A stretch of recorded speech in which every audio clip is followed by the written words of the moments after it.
Welcome back to another episode.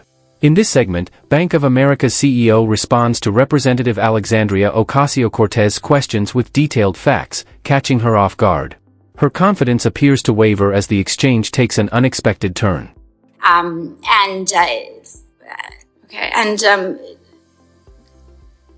sorry, I'm just having a tough time. And so we're... You saw the clip, right? She walked in like she owned the place. Yeah, full confidence. Everyone thought she was about to obliterate the guy.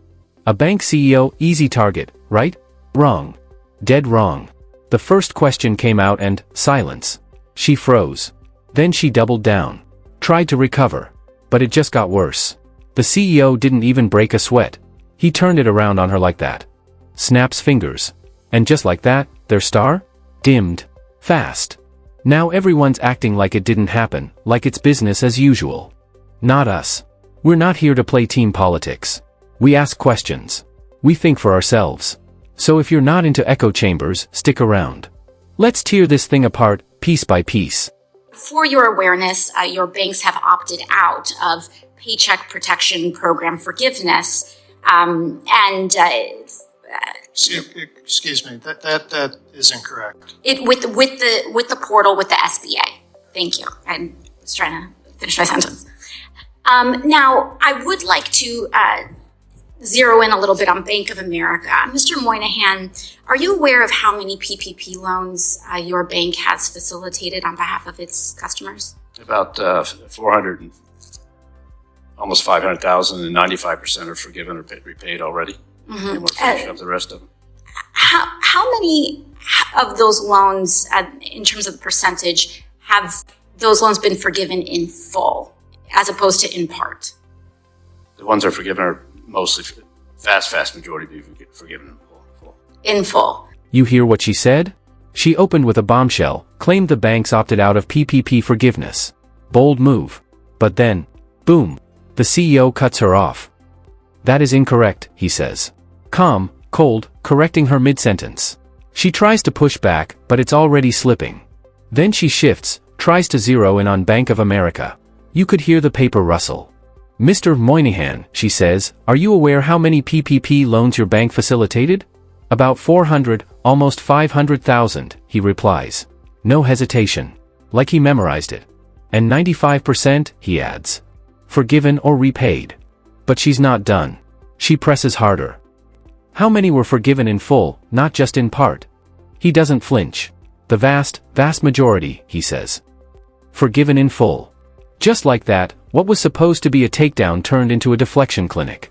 What we're starting to see here with some reporting in The Intercept, and this is just one reason why I was curious about the numbers, is that we're starting to see that Bank of America is refusing to forgive some PPP loans in full, but in terms of the portal that Bank of America has set up, it's very difficult to appeal these decisions. And in fact, what we're seeing is that Bank of America had pre-populated a forgiveness amount in their portal, sometimes drastically lower than small business owners had anticipated and had qualified for.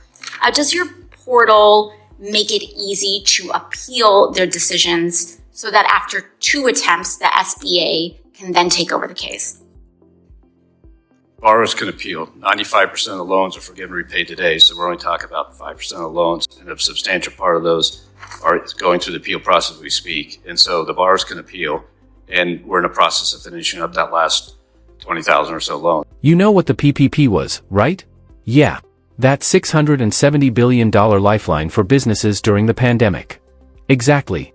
Keep employees on the payroll, cover approved expenses, and, boom, loan forgiven. Sounds simple. Too simple, maybe. According to a major research paper, it actually worked, saved around 3 million jobs a week in Q2 of 2020. And still held up by Q4, about 1.75 million jobs per week. Not bad. But there was a catch. Always is. That same paper said it was expensive, and a good chunk of the money went straight to business owners. Ah, there it is. But that's not today's story. Today's about why AOC went after the banks, especially Bank of America. Because some of them? allegedly refusing full forgiveness, claiming the businesses got too much. That's why she launched into that line of questioning. And at first, it looked like she had them cornered. But the moment the answers started coming back, you could see it. She wasn't ready. The ground was slipping. And control? Fading fast.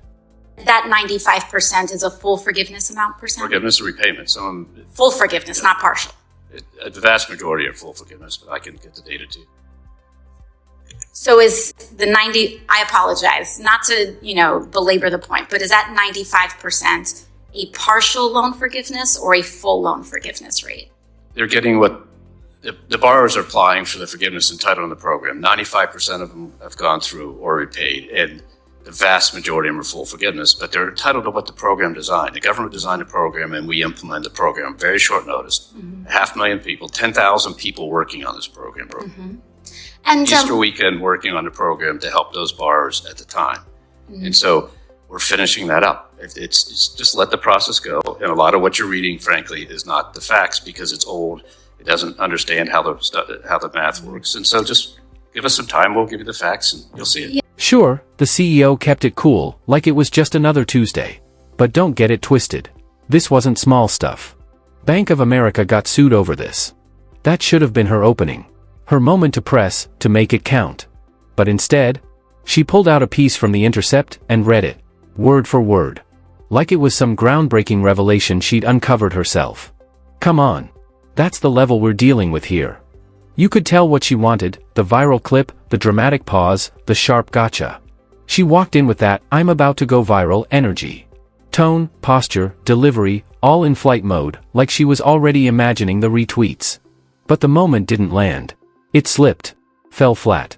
And if you thought that was rough, wait till you hear what she asked next. What is the reason that Bank of America chose to opt out of the SBA portal? I can get somebody to give you that. I have no idea of whether, I told you before, I'm not sure we did or didn't, and I have no idea why they would have made the decision, but we are processing loans as fast as anybody. Okay, and I'm sorry, I'm just having a tough time. This is about $25.2 billion in loan amounts in your bank, correct? And not anymore. No, it's down. But at one point in time. And so we are looking, and so you're uncertain as to why the bank has not chosen to enroll in the SBA portal? I said we will get you the information. The amount of loans we have left on this thing is a billion or so. It's down to very little amount. No worries. It's all paid back. It's all through. The team did a great job, and we're happy to supply the information to you. You know what they always say, you just don't understand how banking math works. Classic deflection. Hide behind the fog of complexity. But this was one of those rare moments where the fog could have been cleared. A well-prepared lawmaker could have nailed it. Easiest slam dunk of the day. If AOC had done even the basics, just skimmed the playbook, she could have exposed exactly what Bank of America was doing. But she didn't. She fumbled. Again. And look, this isn't new. Remember when Zuckerberg testified after the Cambridge Analytica mess? Oh yeah.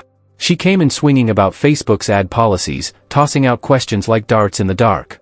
And Zuck? He just sat there, dodging with polished non-answers. Yet somehow, people acted like she crushed it. Like it was a major win. But if you actually watched it? Nothing. No answers. No accountability. Just noise. And now, here we are again. Back in that hearing room, and Alexandria's running on fumes. Until she hit a moment that felt like total system crash. Yeah, the hearing was a couple years back, but it's worth revisiting. Especially now. Look at Congress today. They can't even pass a spending bill without last-minute chaos. Some lawmakers weren't on board until the final hour. That's not governing. That's barely surviving. And here's the real question, if we're serious about turning this country around. Shouldn't the reset start with Congress? Not easy. Not quick. But let's be honest, that's the root. Because when a sitting lawmaker doesn't understand how banks work, even after they helped wreck the economy once before, that's not just a blind spot. That's a warning sign. So what do you think? Drop your thoughts in the comments. And hey, like, subscribe, do what you gotta do. Most of all, keep thinking.